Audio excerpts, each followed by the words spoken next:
Hi hello good morning दोस्तों। आज हम हिंदी के वर्णमाला के बारे में सीखेंगे। तो हिंदी में कुल कितने वर्णमाला रहते हैं? हिंदी में 52 वर्णमाला रहते हैं। कितने? 52 वर्णमाला। हम इसे इस तरह से आसानी से याद रख सकते हैं जैसे कि अंग्रेज़ी में अल्फ़ाबेट 26 रहते हैं। कितने रहते हैं? अल्फ़ाबेट्स 26 रहते हैं, तो इसके डबल कितने हो गए? 52 हो गए। तो हम इस तरह से इसे आसानी से याद रख सकते हैं। तो वर्णमाला किसे कहते हैं? तो इसके बारे में हमें जानकारी रहना बहुत ज़रूरी है। आप में से कोई बता सकता है वर्णमाला किसे कहते हैं? वर्णों के व्यवस्थित समूह को हम वर्णमाला कहते हैं। वर्णों के व्यवस्थित समूह को हम वर्णमाला कहते हैं। व्यवस्थित समूह यानी जैसे कि अ के बाद आ के बाद ई के बाद बड़ी वाली ई, इस तरह से व्यवस्थित रूप में जो रहते हैं उसे हम वर्णमाला कहते हैं। वर्णों के व्यवस्थित समूह को हम वर्णमाला कहते हैं। तो वर्ण किसे कहते हैं? वर्णों के व्यवस्थित समूह को तो वर्णमाला कहते हैं, तो वर्ण किसे कहते हैं इसके बारे में भी हम जानकारी हासिल करेंगे। भाषा की सबसे छोटी लिखित इकाई को हम वर्ण कहते हैं। भाषा की सबसे छोटी लिखित इकाई को हम वर्ण कहते हैं। भाषा की सबसे छोटी लिखित इकाई को हम वर्ण कहते हैं। तो बोली किसे कहते हैं? बोली भाषा की सबसे छोटी मौखिक इकाई को हम बोली कहते हैं। दोनों में अंतर इतना है, लिखित इकाई को हम वर्ण कहते हैं और मौखिक इकाई को हम बोली कहते हैं। मुख्य रूप से वर्ण को दो भागों में बांटा गया है। एक तो स्वर है, दूसरा व्यंजन है। तो आज हम स्वर के बारे में जानकारी हासिल करेंगे। तो स्वर किसे कहते हैं? आमतौर पर अंग्रेजी में इसे वोवेल कहते हैं, कन्नड़ा में भी स्वर को स्वर ही कहते हैं।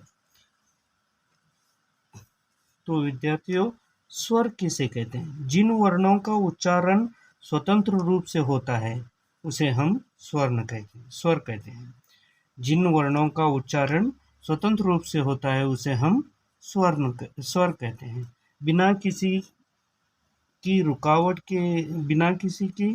रुकावट से होता है, इसलिए किसी की सहायता की आवश्यकता नहीं होती है, तो इसे हम स्वर कहते हैं। तो स्वर कौन कौन से हैं? अ, आ, ई, उ, ऊ, रू, ए, ऐ, ओ। तो स्वरों की संख्या कितनी है? 11 है। स्वरों की संख्या 11 है।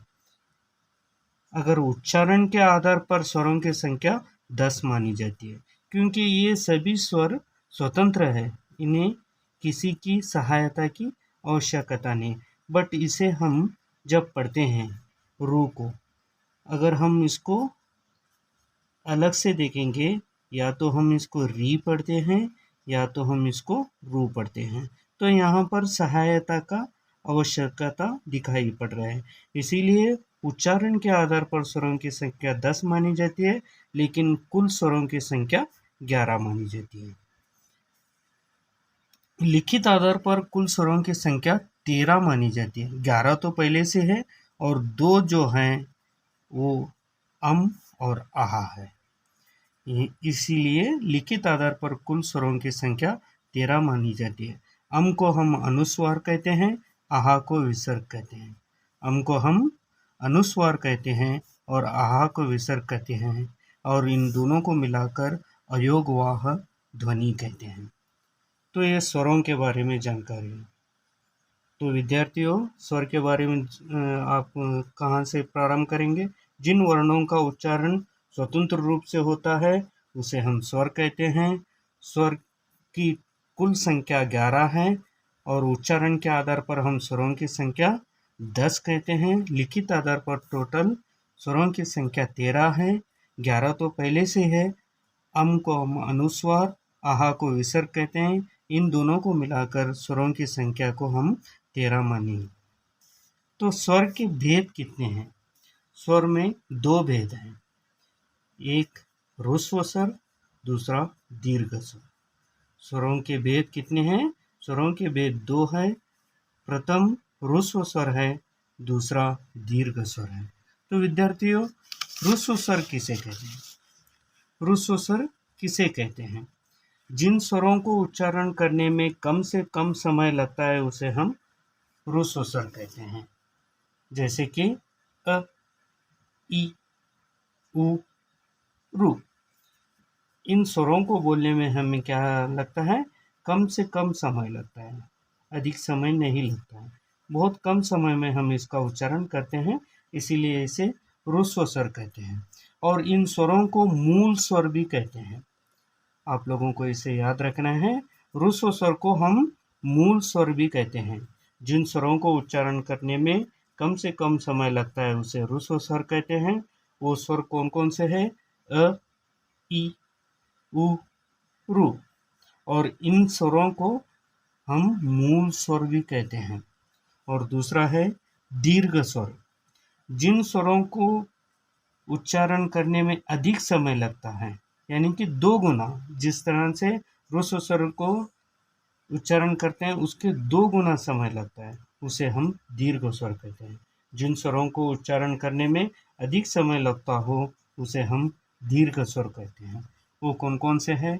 आ, ई, उ, ए, ऐ, ओ, औ।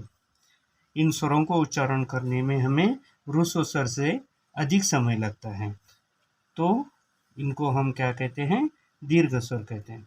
इन दोनों के अलावा और एक स्वर है जिसे हम प्लुत स्वर कहते हैं। क्या कहते हैं? प्लुत स्वर। जिन स्वरों को उच्चारण करने में दीर्घ स्वर से भी अधिक समय लगता है उसे हम प्लुत स्वर कहते हैं। इसका ज़्यादातर हमें उच्चारण करने का मौका नहीं मिलता है, कभी कभी इसका उच्चारण होता है। जैसे कि हम अगर ओम बोल रहे हैं, उसे इस तरह से बोलेंगे, ओम, तो ये प्लुत स्वर होते हैं। मुख्य रूप से ज़्यादातर लोग इन 2 स्वरों पर ही अधिक महत्व मानते हैं, जैसे कि ह्रस्व स्वर और दीर्घ स्वर। लेकिन प्लुत स्वर भी रहता है, जिन स्वरों को उच्चारण करने में दीर्घ स्वर से भी अधिक समय लगता है, तो उसे हम क्या कहते हैं? प्लुत स्वर कहते हैं। तो उसका उदाहरण है ओम। आप इन नोट्स का स्नैपशॉट ले लीजिए और हमारे वीडियो को लाइक करिए, शेयर करिए और सब्सक्राइब करिए।